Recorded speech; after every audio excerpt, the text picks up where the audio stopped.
All right, let's talk about Bitcoin. If you've ever heard the word and felt your eyes glaze over, don't worry, you're in exactly the right place. We're going to break this whole thing down from scratch so you can finally get what all the fuss is about. And we'll start with the one simple problem it was built to solve. Let's just start with a question that gets right to the heart of it all. How do you send money to anyone, anywhere in the world, without needing a bank to do it for you?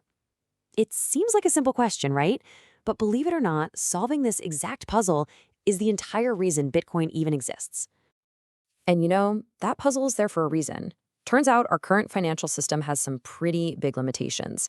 Even something you do all the time, like sending $10 to a friend, can show you where the cracks are. So here's the deal, right? The trade-off we're all forced to make every single day. If you and I are in the same room, I can just hand you a $10 bill. It's instant, it's direct, it's done. But the second we're in different cities or different countries, we need a middleman. A bank, PayPal, Venmo. They bridge that distance for sure, but they come with strings attached. Fees, delays, and you just have to trust them. This is exactly where Bitcoin walks onto the stage. Back in 2008, this mysterious person, or maybe a group of people, nobody knows for sure, called Satoshi Nakamoto released a paper. And in it, they proposed a totally new solution, a peer-to-peer electronic cash system. I mean, that one sentence, right there from the original white paper, that's the whole ballgame. The goal wasn't to create some new stock to trade. It was about something way more fundamental, building a kind of digital cash that could finally, for the first time, cut out the middleman. So the vision was basically to smash the best of both worlds together. You get the direct person-to-person feeling of handing someone cash, but with the global, borderless reach of the internet. A way to send money anywhere, anytime, no permission required, and no waiting for the bank to open. Okay, but how, right? How is that even possible? How do you stop people from just, copying and pasting digital money if there's no one in charge? Well, it's not actually magic. It all comes down to three core pieces of technology, and we're going to use some really simple analogies to make sense of them. First up, the blockchain. And look, forget all the complex code for a second. Just picture a bunch of kids playing football in the park. Everyone knows the score, right? If one kid tries to suddenly say, hey, my team just scored another goal, everyone else will immediately shout, no way, that's not what happened. The blockchain is basically that shared public scoreboard. Every single transaction is like a goal, and every computer on the network has a copy of that scoreboard, making it open for everyone to see and incredibly difficult to cheat. All right, so that's the scoreboard. But how do new scores get added? Well, that's where mining comes in. Think of it like a giant worldwide lottery. Super powerful computers, called miners, are all competing, racing to solve this incredibly hard math puzzle. The first one to crack it wins the right to gather up all the latest transactions into a new block, add it to the chain, and for their effort, they get rewarded with brand new Bitcoin. This whole competition is what keeps the network secure and validates every transaction.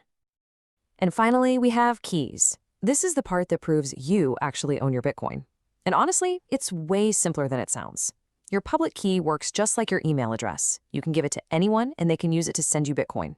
No problem. But your private key, that's like your password. It's the secret that gives you access to your funds. You guard it with your life and you never, ever share it with anyone. So when you put all that together, the blockchain, mining, and your keys, this pretty powerful idea starts to take shape. The idea that with Bitcoin, you're not just using a new kind of money. You are, for all intents and purposes, becoming your own bank. So let's talk about how to do that without messing it up. So when it comes to storing your Bitcoin, you've basically got two main options. A hot wallet is anything that's connected to the internet, like an app on your phone. It's super convenient for day-to-day use, kind of like the cash you keep in your actual pocket. A cold wallet, on the other hand, is completely offline, usually a little hardware device. This is your bank vault. It's the safest possible place for your long-term savings. But wait, there's one more layer to this, and it's super important. There are custodial wallets, like the one you get on an exchange where you buy Bitcoin. Custodial means someone else, a third party, is holding your private keys for you. It's easy, for sure, but you're trusting them completely. Then you have non-custodial wallets. This is where you, and only you, hold the keys. It's more responsibility, no doubt, but it gives you total, absolute control. And this all leads us to maybe the single most important saying in the entire Bitcoin world. If you walk away with one thing today, let it be this. Not your keys, not your coins. It's simple. It means that if you don't control that private key, you don't really own the Bitcoin. You're just letting someone else hold it for you, and you're hoping they give it back when you ask. Okay, so what does this all mean for you? What should you actually do? It really boils down to three simple steps. One, get your Bitcoin off the exchange where you bought it.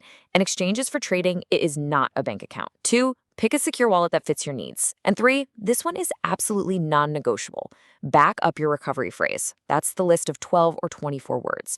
Write them down on paper, store them somewhere safe offline, and please never, ever save a digital copy of them.